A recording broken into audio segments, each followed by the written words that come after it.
आइए आज मैं आपको प्रैक्टिकल केस स्टडी में फॉरेन एक्सचेंज रिस्क के बारे में समझाना चाहता हूं। फॉरेन एक्सचेंज रिस्क हम देखते हैं कि फॉरेक्स लॉस बहुत होता है कंपनीज को। तो देखिए, जिसे भी डॉलर मिलता है, जिसे डॉलर मिलता है वो चाहेगा डॉलर बढ़े, और जिसे डॉलर में पे करना होता है वो चाहेगा डॉलर गिरे। सिंपल कॉन्सेप्ट है। अगर मुझे डॉलर मिल रहा है तो मैं चाहूंगा डॉलर खूब बढ़े, $1 की कीमत ₹100 हो जाए या $1 की कीमत ₹50 हो जाए। बताइए, अगर मुझे डॉलर मिल रहा है तो मैं क्या चाहूंगा, $1 की कीमत ₹100 पहुंचे, ताकि जब मैं उसे कन्वर्ट करूं तो मुझे ₹100 मिले। और अगर मुझे किसी को डॉलर पे करना है तो मैं चाहूंगा डॉलर गिरे। कॉन्सेप्ट क्लियर एकदम। अब देखिए, दो तरह की कंपनीज होती है जिन्हें डॉलर मिलता है, जैसे कि आईटी कंपनीज। इंडिया की जितनी भी आईटी कंपनीज हैं, इंफोसिस, विप्रो, टीसीएस, एचसीएल टेक, माइंडट्री, इन सब को डॉलर मिलता है क्योंकि वो फॉरेन में सर्विसेज देती हैं। तो जब भी डॉलर बढ़ता है इनको फायदा होता है, इनके शेयर प्राइस इंक्रीज होती है।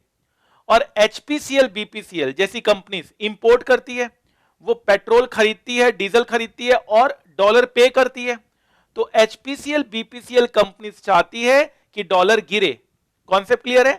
आइए, तो रुपी क्योंकि दिन पर दिन गिरता चला जा रहा है, ठीक है, रुपी ऑल टाइम लो टच कर रहा है, तो इससे किसे फायदा हो रहा है, रुपी गिर रहा है मतलब डॉलर बढ़ रहा है। बिल्कुल क्लियर कॉन्सेप्ट है।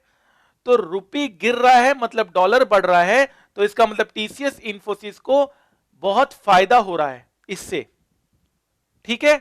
और सेम उसी तरह से एचपीसीएल, बीपीसीएल को कब फायदा होगा, जब रुपी बढ़ेगा।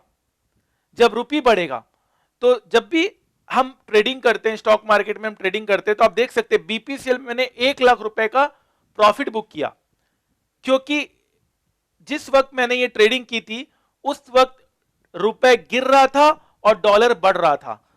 आप देख सकते हैं बीपीसीएल गिर रहा है। बीपीसीएल क्यों गिरा, क्योंकि डॉलर बढ़ गया। बीपीसीएल आप देख सकते हैं रेड में है, पुराना है, लेकिन आज भी आपको केस स्टडी के ऊपर मैं बता सकता हूं। फॉरेक्स लॉस, बड़ी बड़ी कंपनी को 90% फॉरेक्स लॉस, आप देख रहे हैं 600 करोड़ का फॉरेक्स लॉस, कितनी बड़ी बात है। स्पाइस जेट को लॉस। तो ये सारे जो न्यूज आप सुनते हैं, ये सारे न्यूज फॉरेन एक्सचेंज फ्लैक्चुएशंस की वजह से आता है। एचपीसीएल, बीपीसीएल जो भी डॉलर पे करती है, तेल खरीदना होता है, डॉलर पे करना होता है, तो वो सारी कंपनीज की प्राइस गिरती है। एयर इंडिया को 5,000 करोड़ का नुकसान हुआ है फॉरेक्स रेट वेरिएशन के लिए, के चक्कर में।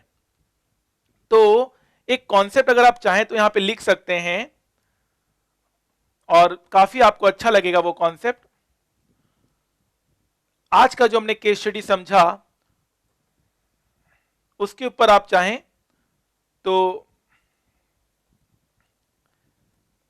कुछ पॉइंट्स लिख सकते हैं, ताकि आप हमेशा ध्यान रखें और हमेशा आपको काम आएगा। हालांकि एसएफएम में ये बात हम पूरा और समझाते हैं आपको, ठीक है। तो फोर्थ में अगर हम फॉरेन एक्सचेंज रिस्क की बात करें, फॉरेन एक्सचेंज रिस्क की बात करें, ठीक है, एग्जाम्पल के तौर पर इंफोसिस, बीपीसीएल, ठीक है। अगर आप इसका कॉन्सेप्ट लिखना चाहें तो कॉन्सेप्ट बिल्कुल सिंपल है। अगर डॉलर इंक्रीज करता है और इसका मतलब है रुपी फॉल करता है, तो किसे फायदा होता है, एक्सपोर्टर्स को गेन।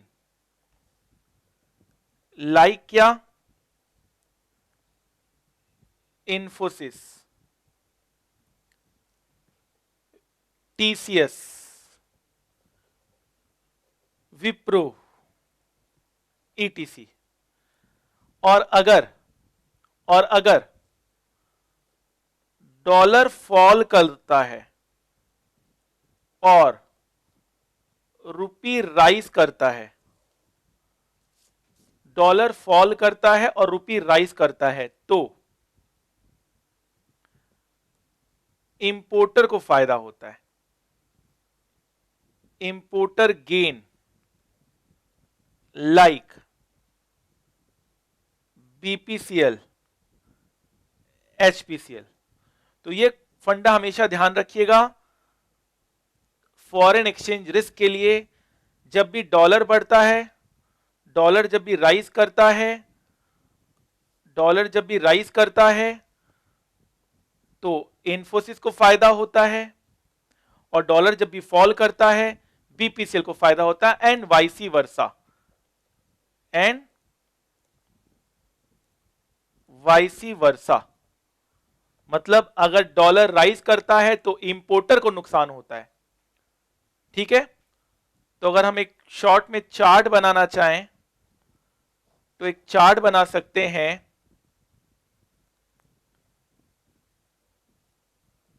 इंपोर्टर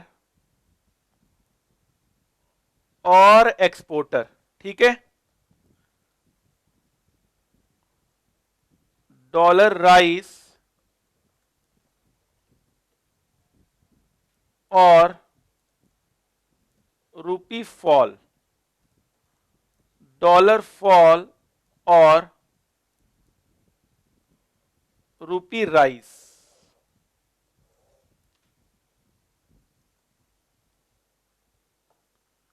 फाइन एकदम। तो यहां पर इनको लॉस होगा, इनको गेन होगा, यहां पर इनको गेन होगा और इनको लॉस होगा।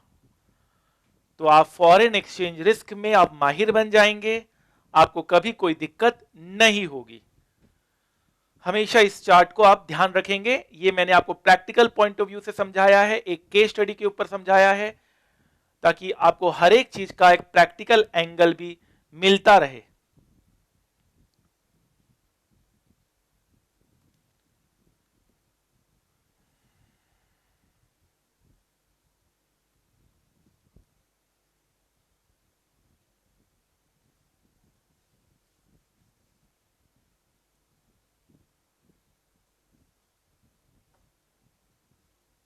ठीक है, फाइन सर। तो आई होप आपको फॉरेन एक्सचेंज रिस्क काफी अच्छा समझ में आ चुका है।